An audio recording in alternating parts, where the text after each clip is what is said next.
Now that we've had a lecture on malware behavior, let's go back and look at our logs from evil.exe one more time. I'm going to tell you that evil.exe performed UAC bypass. The goal of this demo is to figure out the details of how exactly it did it. But first, let's talk about some of the evidence that it did perform UAC bypass. One of the first things is if we go to Adobe Update.exe, which we already determined was dropped by our malware, we right-click it, go to the Properties tab, and then move over to the Security tab. If you look at this group built-in /administrators, and you see the flag owner, that indicates that this process is running as admin with elevated privileges. A process that wasn't running as admin would say deny in that flag. So let's look at notepad.exe for instance. Again, Properties, Security tab, built-in /administrators, and you see deny because Notepad is not running as admin. So the very fact that Adobe Update.exe is running as admin is a big red flag. I did not give evil.exe admin privileges. I never got a UAC prompt. I never clicked OK. I never allowed evil.exe to run as admin. So how is one of its children running as admin? Another thing that we might notice is if we go to the location of Adobe Update.exe in Windows Explorer, then we can see Adobe Update.exe has a shield, meaning that it has to be run as admin. For a process to have this, it had to have been written as admin also. So seeing this indicates that some shenanigans occurred to allow this process to have admin privileges without me explicitly acknowledging that. So those are indications that UAC bypass has occurred. So let's take a look at our slides, go over the first 3 steps of UAC bypass. First, the unprivileged malware injects code into an already running Windows Publisher Certificate signed process. Then that injected code spawns a new thread, which it uses to copy a malicious DLL into the directory of a non-malicious Windows signed program that calls it. So let's go back to our notes from when we did dynamic analysis. We do notice a DLL being written into the directory of a non-malicious program. That sounds like what we're looking for. So let's go look for more about that in Procmon. I'm going to copy the path, go over to Procmon, filter, filter, path is cryptbase.dll, then include, add, apply, OK. We haven't really talked about the create file operation in Procmon. This is a misleading operation name. Create file is actually used to get a handle to a file. The file may already exist. What you really want to key in on when you're looking for new files is write file. So here we see a write file of cryptbase.dll in the sysprep directory performed by dllhost.exe. From this we can infer that dllhost.exe was injected and used to write cryptbase.dll to the sysprep directory. While we're here, let's look at what else we have. We see sysprep.exe gets a handle to cryptbase.dll, and then down here we see sysprep.exe loads cryptbase.dll. This is the operation you'll see when an executable loads a DLL, load image. So we can see that sysprep, an innocent Windows binary, loaded cryptbase.dll, which at this point we're presuming is a malicious DLL.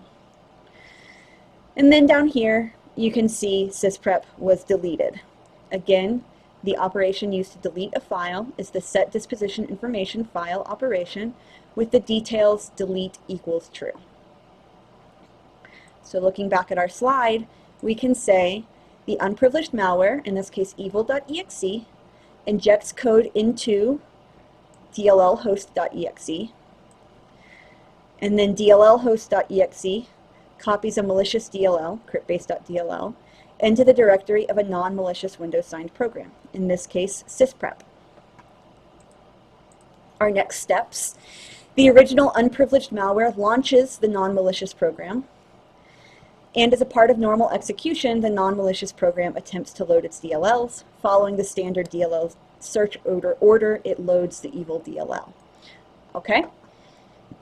So let's try to find the original unprivileged malware launching sysprep.exe.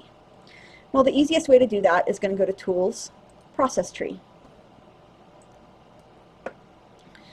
Here's sysprep, our innocent Windows binary, and we can see it is in the process chain of evil.exe.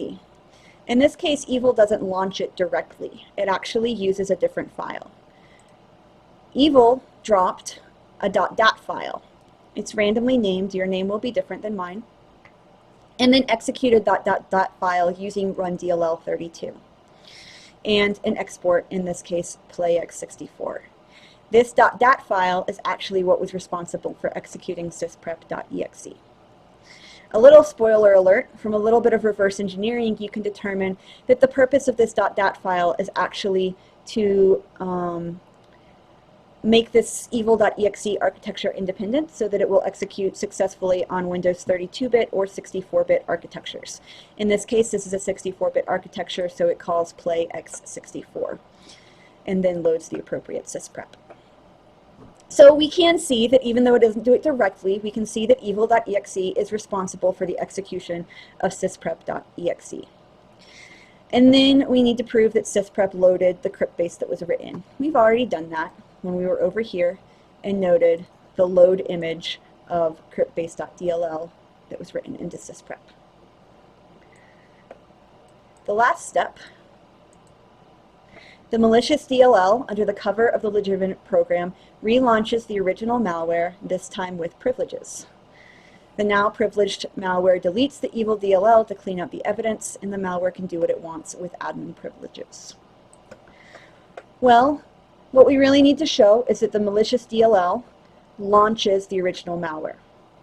So keep in mind, in the Windows operating system, DLLs don't behave by themselves. They behave under the auspice of whatever program loaded them. So if we're looking for the evil DLL to launch our malware, then we're actually going to need to look for sysprep to launch our malware. So let's go write a new filter. Let's clear our old one. It can get really frustrating if you have old filters hanging around when you write new ones. And let's say process name is in sysprep.exe, add, and we're looking for it to launch something. So let's say operation is create process, process create, add, apply, OK. Here you can see that sysprep relaunches evil.exe, presumably this time with privileges. Because if we look at our process tree,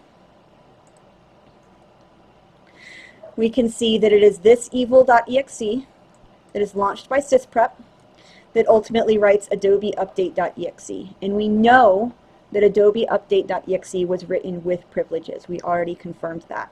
So we can infer that evil.exe here was launched by sysprep with privileges.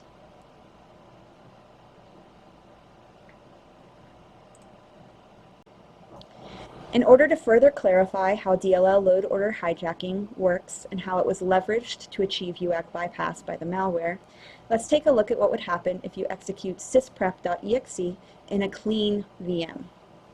So here I have a clean VM. Let's go find sysprep.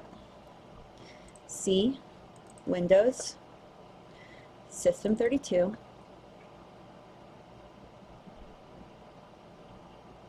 And there it is. Notice that there are no DLLs in this folder with sysprep. Let's launch procmon and double-click sysprep, and we can go ahead and stop procmon. So what we want to find, the question we want to ask of procmon is, what DLLs does sysprep load? So let's go to filter. We'll start with the easy part. Process name is sysprep. Add, and we want to specifically see the DLLs it loads, so we're going to do operation is load image. Let's apply that filter, and now we have a nice list of all the DLLs sysprep loaded upon execution. If we scroll down to the bottom here, we can see that it loaded cryptbase.dll. But it loaded it from C Windows System 32, not from its own directory. We can even go find that.